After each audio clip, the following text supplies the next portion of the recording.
हिमाचल प्रदेश सरकार और जापान अंतर्राष्ट्रीय एजेंसी के सहयोग से राज्य में क्रियान्वित परियोजना ने ऊना जिला के लोअर बरहेड़ा के किसानों को सब्जी उत्पादन के क्षेत्र में अग्रणी बना दिया है। अपनी मेहनत और लगन तथा जायका के सहयोग से लोअर बरहेड़ा के किसानों ने सब्जी उत्पादन में अपनी अलग पहचान कायम करते हुए इसे अपनी आय के प्रमुख साधन के रूप में निर्मित किया है। इस संबंध में कृषि मंत्री वीरेंद्र कंवर बताते हैं कि हिमाचल प्रदेश सरकार राज्य में सब्जी उत्पादन को बढ़ावा दे रही है। जायका परियोजना इस कार्य में महत्वपूर्ण भूमिका निभा रही है। जायका ने फसलों के विविधीकरण तथा गैर मौसमी सब्जियों के उत्पादन के अलावा किसानों को प्रशिक्षित करने में मदद की है, जिसके सकारात्मक परिणाम सामने आ रहे हैं। जिला ऊना के लोअर बरहेड़ा के किसानों ने इस परियोजना का भरपूर लाभ उठाया है। पहला चरण पूरा होने के बाद जायका के दूसरे चरण में 1104 करोड़ रुपए की परियोजना घोषित करने का प्रस्ताव रखा गया है। जो सब प्रोजेक्ट जिसकी हम बात कर रहे हैं ये लोअर बरहेड़ा सब प्रोजेक्ट है, जिसका टोटल जो सीसीए है 10.60 हेक्टर है। इसमें हमारे टोटल बेनिफिशियरी 37 फार्मर्स हैं।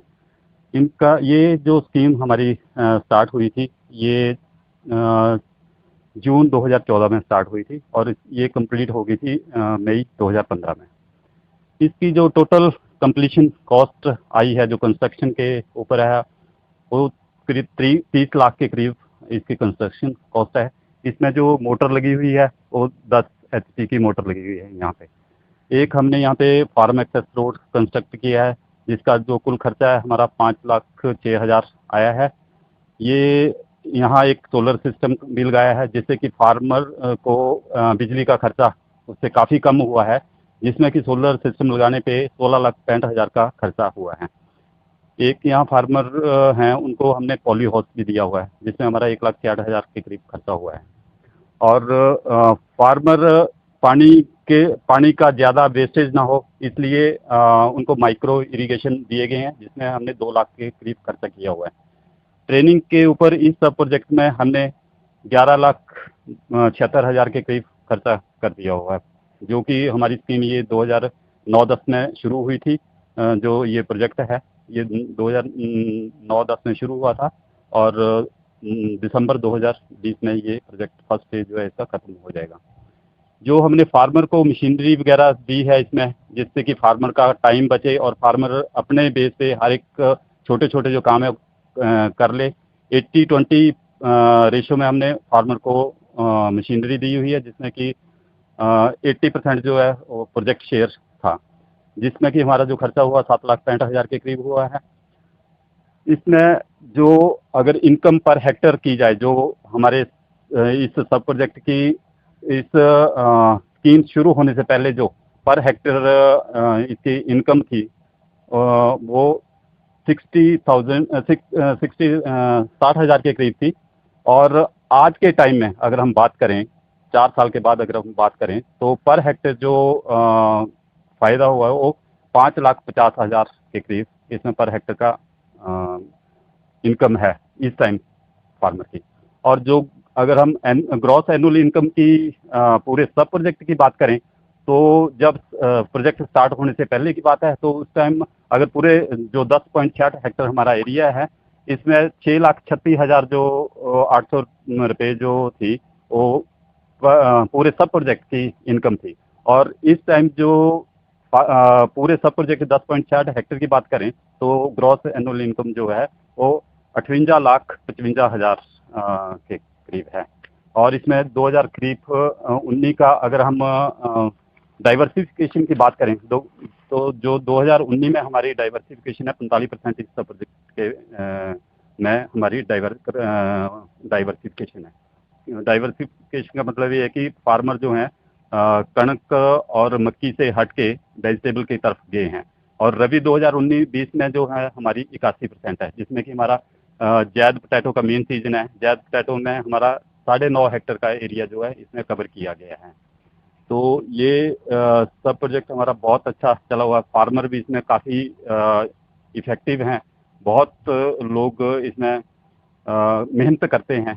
तो इस प्रोजेक्ट को देख के बहुत खुशी होती है कि इसको काफ़ी दूर दूर से भी लोग देखने को आते हैं। जो हमारी ये सोलर सिस्टम लगा था वो फर्स्ट सोलर सिस्टम था जो यहाँ हिमाचल में हमने जी इस ट्रैक्टर से हमने सारी बहाई किया है, इसमें गोभी भी लगाया, सारा कुछ लगाया, इससे आलू भी लगाया है। हमने ट्रैक्टर का यूज नहीं किया है। हाँ जी, फिर हमने 2 साल हो गया है इसको बहाई करते हैं इससे ही। हाँ जी, ट्रैक्टर दिन बहाई करते हैं, हम इससे बहाई करते हैं, इससे रोटावेटर से बहाई करते हैं। कृषि मंत्री वीरेंद्र कंवर ने कहा कि दूसरा चरण लागू होने के उपरांत पूरे प्रदेश में किसानों को दलहन तथा तेलहन की खेती की ओर ले जाने का प्रयास किया जाएगा ताकि उनकी आय में बढ़ोतरी हो सके। उन्होंने किसानों से जायका परियोजना के अलावा हिमाचल प्रदेश सरकार की अन्य योजनाओं का लाभ उठाकर नकदी फसलें उगाकर अपनी आर्थिक स्थिति मजबूत करने की अपील की है। प्रदेश में सब्जी उत्पादन की संभावनाओं को तराशने के लिए जापान इंटरनेशनल कॉरपोरेशन यानी जाइका के साथ एक हिमाचल प्रदेश ने जो समझौता किया, और उसमें जो जाइका ने जो पूरे प्रदेश के अंदर जो एक रिसर्च की, जिसकी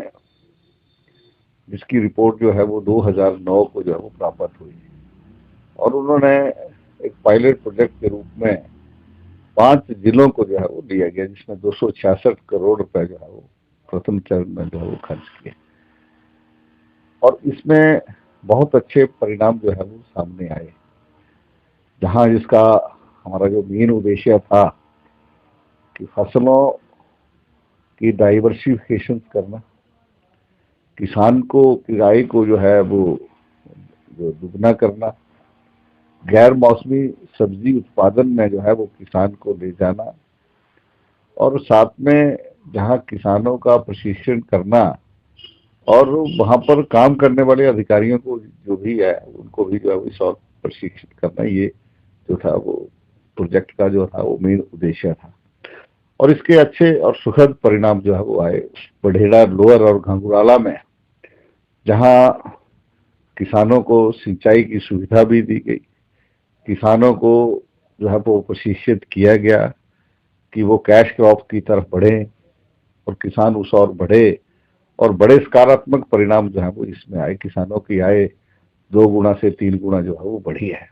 इस रिपोर्ट से प्रभावित होकर के जाइका ने एक और जाइका फेज 2 के ऊपर एक पूरे प्रदेश के लिए जो है वो प्रोजेक्ट तैयार किया है, और सैद्धांतिक रूप से उसकी स्वीकृति भी मिली है।